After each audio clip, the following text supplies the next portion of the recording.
YouTube, what is going on? Back on another Wuthering Waves video. Where what are we playing? Wuthering Waves. I'm still out here recovering, but be sure to check out the Twitch TTVE_thing. We be streaming there all the time. I'm hoping to regularly go back streaming sometime this week. I wanted to break down these new Woo banners that we have here. Excuse me, of Roccia being the raid up character, along with Jinshi, and these 4 stars, because this banner's weird. It's a little weird. It's a little weird. So let's break this down. I made a whole video discussing why I think you should skip Roccia, but I want to just give the quick TLDR. Roccia is really there to be a Camilla buffer, right? Her outro skill is going to give you havoc damage amplification as well as normal attack damage amplification. The thing is that she just doesn't give enough of a buff at C0 to grant or to say that this is worth the pull. You get Sanhua for free, and if you have Sanhua at S6, Sanhua is just winding up going to be better than Roccia. I'm actually just pulling up Roccia real quick right now on Hakushin, and their weapons. But you know, this character, could you maybe, let's say, if you wanted to pull this character to make the Havoc Rover better, I mean, you could, but I personally wouldn't do that, right? If you have a S6 Sanhua, it's really not worth it. Because S6 Sanhua is going to give you an attack buff when you break her 2 crystals, when you do the outro, and like, why would you spend potentially up to 180 pulls on a character that's not giving you a massive buff? Camilla already shreds all the content in the game. She's a top 3 DPS, if not number 2, maybe if not number 1, maybe number 2, right? Like, she is up there. And so just spending more money to make this DPS even more broken when the content isn't really warranted it, I think is a little silly personally. I just don't think it's there. Now, I will say this. If you were going for Roccia S1, S2, it changed. Gamers, I'm Tash here, and this changes everything. The S1, S2 changes things a little bit. S1 isn't that broken. It's giving you interruption resistance on the Mamma Mia, so it makes your life a lot easier. But S2 is going to give her, I believe, here, let me just pull it over right here. S2 is, shout out to my man Maxim, I was watching this video. S2 is going to give, I believe, a 40% buff to the Havoc. Yeah, it's giving you 10% damage buff for 30 seconds, like up to 3 times, but then you get an additional 10. Yeah, so you get a 40% Havoc buff for 30 seconds. So that 40% Havoc buff on top of the basic attack, on top of their outro skill, yes, that will give Camilla massive damage numbers. But in my mind, why are you going for, let's say, a C2 Roccia when if you have like a C0 Camilla? You might as well just go on Camilla. You know what I'm saying? It's just weird. I don't think this is necessarily worth it, and it's just kind of like she's just there, which sucks because I really like her kit and I like the way she plays, and she's very unique. But I think she is a safe skip. Maybe they'll drop another Havoc character in like 3 patches or 4 patches, and everyone will be sad that they skip Roccia, right? I don't know. We can't see the future like that. But based on the processes of what we have now, and knowing that Zany's coming, Brand is coming, Phoebe's coming, it's not the best pick. We'll get to the 4 stars in a moment. So, Jinhsi. I will be dropping an updated guide on Jinhsi sometime today or tomorrow. Jinhsi is still a unit. Like, Jinhsi is still a unit, boys. Jinhsi's absolutely broken. Again, similarly, if not the first best DPS in the game, the second or third. Like Jinhsi, Carlotta, Camilla, they're in the top 3 DPSs. They got that on lock. They know what they're doing.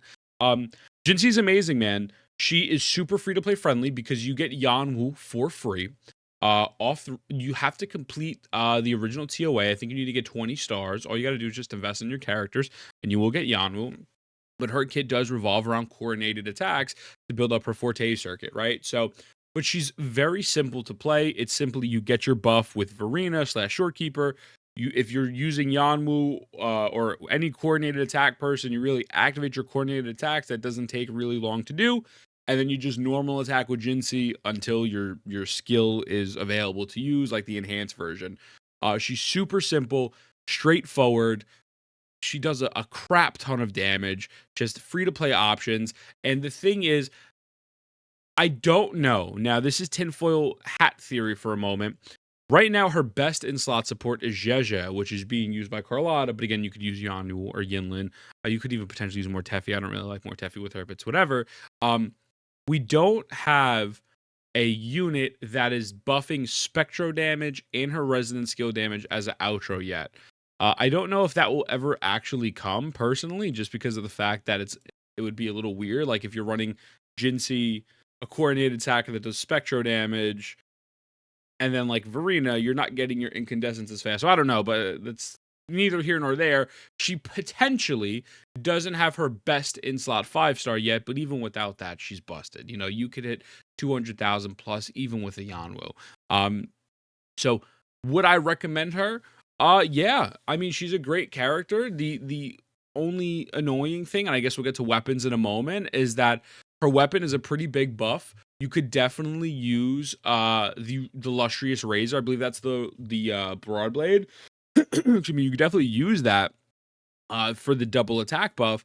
But the problem is you're going to be lacking crit, right? Because her weapon, we'll get to Roccia's weapon in a moment. Her weapon does give crit rate. And actually, I'll pull it up right now on Hakushin. I just closed it out. Yeah, her weapon does give crit rate, and pretty much it.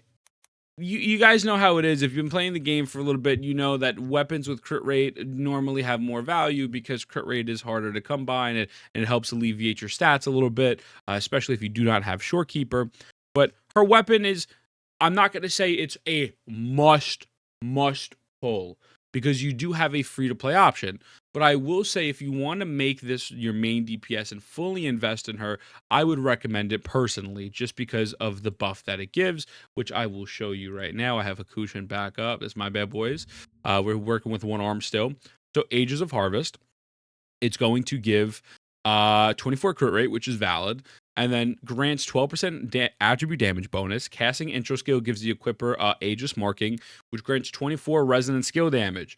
Casting resonant skill, which grants 24 resonant skill damage. Pretty much, it just makes your resonant skill damage multipliers absolutely insane, and that's what she is going with. She is basing, her kit is based off of resonant skill damage, right? So definitely, if you're going for her, I would look into getting the weapon as well.